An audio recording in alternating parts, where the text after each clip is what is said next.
सभी भक्तजनों को मेरा राधे राधे जय श्री राम। प्रभु की कृपा से हर साल श्राद्ध का आगमन होता है।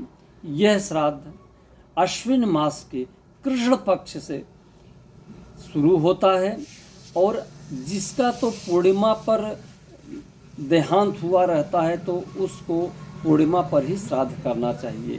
तो इससे इस वर्ष श्राद्ध पक्ष पूर्णिमा 7 सितंबर को है, इसलिए 7 सितंबर से ही यह श्राद्ध पक्ष शुरू हो जाएगा। अश्विन मास से कृष्ण पक्ष से वैसे शुरू होता है श्राद्ध पक्ष।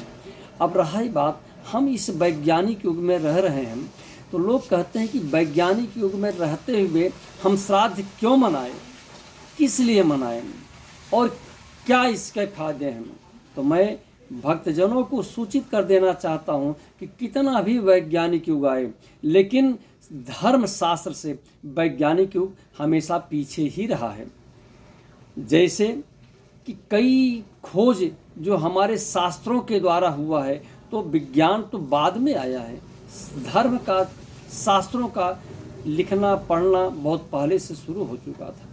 तो रही बात, कहते हैं कि हम इस पितृ पक्ष में श्राद्ध को क्यों मनाएं।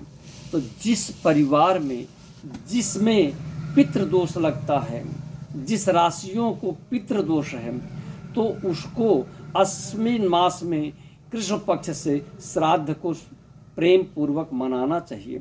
और पितृदोष अगर घर में आ जाता है तो इसका निवारण सिर्फ इसी पक्ष में ही होता है और इसका कोई उपाय है नहीं, क्योंकि साल भर के बाद इसी श्राद्ध पक्ष में सभी पूर्वज जो हमारे दिवंगत आत्मा है, हमारे दादा बाबा आजा जो भी हैं, सभी इस पक्ष में आते हैं, इस पृथ्वी का भ्रमण करते हैं और वो देखते हैं कि हमारी संतानें जो हम छोड़ कर गए थे, क्या इसको और आगे बढ़ाए या वहीं पर क्या कर रहे हैं। वो सब देखने आते हैं कि कुछ इनके अंदर मेरे प्रति धर्म कर्म रुचि है या नहीं है। तो हर आदमी को श्राद्ध पक्ष में ये श्रद्धा से मनाना चाहिए। श्राद्ध का मतलब ही है श्रद्धा, प्रेम पूर्वक। और इसमें मनाने की बड़ी कई विधियां होती हैं, लेकिन सबसे बड़ी चीज़ है कि तर्पण क्रिया। इसमें तर्पण क्रिया जरूर करनी चाहिए। काला तिल, थोड़ा सा चावल और कुशा को लेकर के और अपने उंगलियों एक थार में रख करके पानी देना चाहिए। 7 बार तर्पण करना चाहिए पूर्वजों का नाम लेकर के, जो भी उनके पूर्वज हैं उनके नाम लेकर के तर्पण क्रिया करनी चाहिए।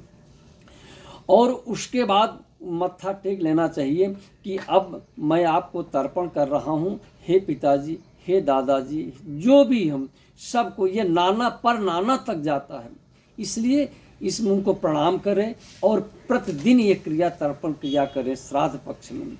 और जिस तिथि को उनकी पूर्वजों की तिथि हो उस दिन श्राद्ध कर्म करना चाहिए।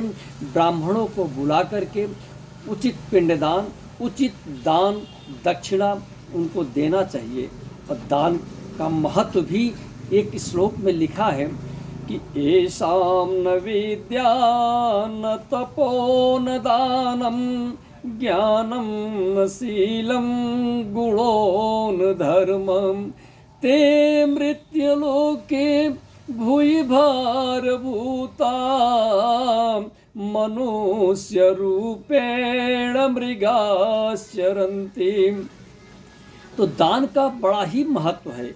इस श्राद्ध कर्म में दान देना ही बड़ा फलदायी होता है। इसी से पितृदोष का निवारण भी होता है। किसी के परिवार में यदि पितृदोष चल रहा है तो श्राद्ध पक्ष में ही ये ब्राह्मण भोजन कराने से, दान दक्षिणा देने से ही पितृदोष का निवारण होता है। और जो त्रुटि होती है अपने पूर्वजों से क्षमा याचना करके ही मांगी जाती है, क्योंकि उस समय वो इस मृत्यु लोक में भ्रमण करने आए हुए होते हैं। तो हमेशा श्राद्ध पक्ष में श्रद्धा से प्रेम पूर्वक मनाना चाहिए और पितृदोष का निवारण करना चाहिए। और इसीलिए दान का तो और महत्व भी है कि दान किए पल में फल चारी और टारत अंक लिखे विधिना के, और शंकर नाम निशंक सदा ही भरोसे रहे निशिवासरता के। तो दान का बड़ा ही महत्व होता है। इसमें ब्राह्मण भोजन कराने के उपरांत धन, वस्त्र, फल, मिष्ठान आदि उपहार देकर के उनको विदा किया जाता है। और जितना ही ब्राह्मण खुशी दिल से जाएगा, खुशी मन से जाएगा, उतना ही आपके पूर्वज खुशी होंगे, सुखी होंगे। इसलिए इस श्राद्ध पक्ष में हमेशा दान करने की सोचिए, न कि दान लेने की सोचिए। तो हमेशा दान करना चाहिए।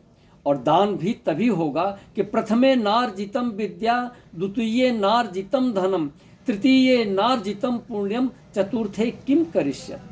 इसलिए हमेशा अपने शरीर को हमें स्वचालित करना चाहिए, जिससे कि कभी भी मन को बुढ़ा न बनाइए। मन वृद्ध होने से अपने आप वृद्ध हो जाता है आदमी। तो मन के हारे हार है, मन के जीते जीत। इसलिए प्रभु की कृपा से इस श्राद्ध पक्ष में हमेशा तर्पण कीजिए और पितरों को खुश कीजिए। जय श्री राम।